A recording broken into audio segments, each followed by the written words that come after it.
I hear you've got some amazing Dude Larsen paintings, postcards. Come here, I'll show you. Here we go. So as you can see, there's Oh, quite a lot. Oh my God. Yeah. So as we kind of went through the place that we picked, we realized like there's just endless amounts of artwork in here. Where did you get all this? New Mexico. I bought the entire estate of Dude Larsen. He was a famous Western painter back in the late 30s, all through the 40s and the early 50s. We want to do a deal with you. I just think we have to be at $10,000. I'm a happy guy. Okay. Yeah! 10 grand? We're there? We're there. His stuff it's hard to find. We were trying to find anything we could on his history, so I'm just glad to have you here, not only to tell us the value, but to also just give us a little bit of his story. Dude Larsen was part of an estate that I liquidated out of Woodland, California for his son. Whenever you have somebody's personal property and you're responsible for selling it, you have to know what you're selling. You have to absolutely have a value before you can even market it. He was just a really interesting guy. In 1933, his family had a ranch in Kanab, Utah. And him and his dad got busted for cattle wrestling. They went 50 miles away, and then they came down, and they had about 80 cattle altogether that didn't belong to them. They actually rebranded them. Wow. So yeah. So that is the ultimate no-no. Yeah, it is. Anywhere. Yeah, that's crazy. and authorities got involved, and so they took off on horseback. Him and his dad went down to a local gas station and borrowed a car at gunpoint. But the car unfortunately went off the road, and his dad was fatally injured. And Wow. Dude and him went to the hospital. His dad died in the hospital, and he took off. He evaded the police for I don't know how long, I think at least 14 days, and then from there it just stops. So the next thing you hear about Dude Larsen's, he's in Washington painting murals, probably through the WPA program, which is an important program that was to help beautify and create public works. There was a lot of painters that got their start through that program that the Roosevelts had started. And by 1940, he had not only come back, he had a thriving postcard business. Okay, so he went from muralist to printing postcards.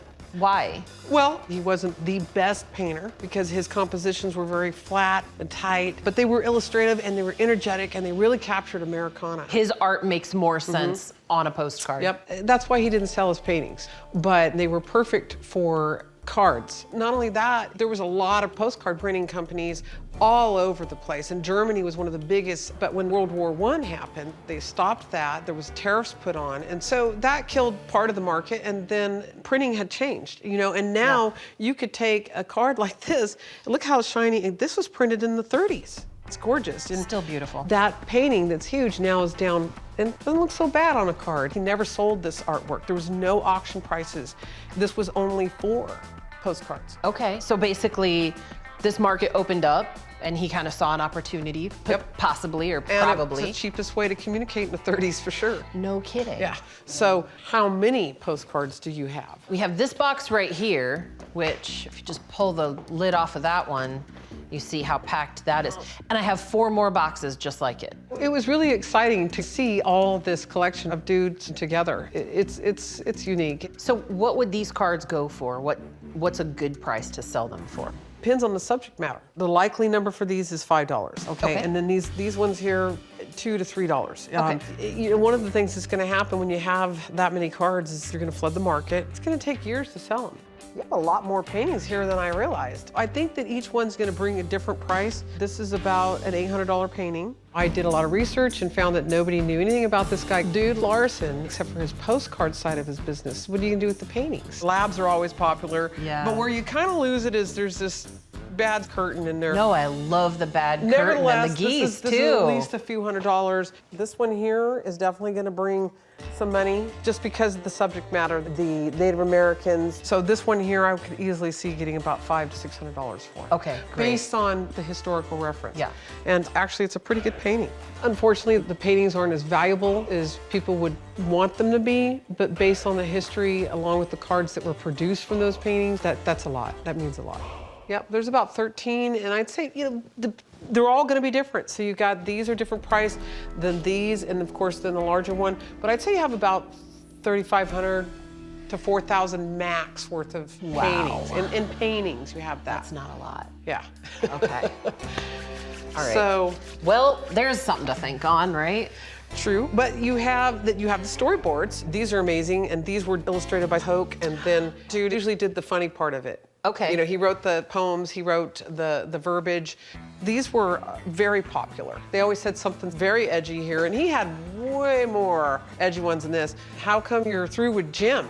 I heard him tell Tom he tried ethyl in his car last night. So ethyl gas. yeah. So what makes them worth money is not only the content, but also if they're real. If there's pixels, and even way back then, you could see it under a loop. So you would just look real close and look for that, and I could tell you this is definitely done on watercolor paper, and it's hand inked. That's so exciting, though. Yeah. So remember, putting it in perspective, not worth a whole lot, but definitely these storyboards are going to bring around $75 to $150 a piece. So, okay. All right. They're like a storyboard. Okay. You lay it out. I mean, there's not different scenes, but this is a scene that's going to get rendered down to a small card, and there's a lot of them here. 36. You would round it to 100, and you have $3,600 is about what you can expect. We're still coming in under what we paid for it. But you have all the postcards. Yeah. And you said you had like 5 times this amount. Yes. So you have at least, what, 3,000 cards?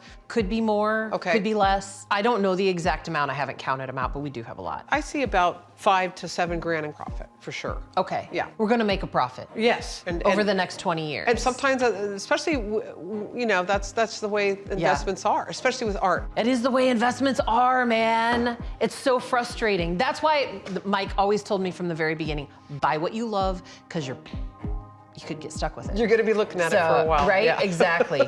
Matching these cards up with each and to show that provenance, Yeah. that's golden. You don't get that often. I think it's still an incredible find. I'm still equally as thrilled to look at it as I was when we walked in the door. It's an amazing collection. Now, this has been incredible. I really appreciate your time. That's everything Hey, right there. I'm glad to be here, glad to help. You're welcome.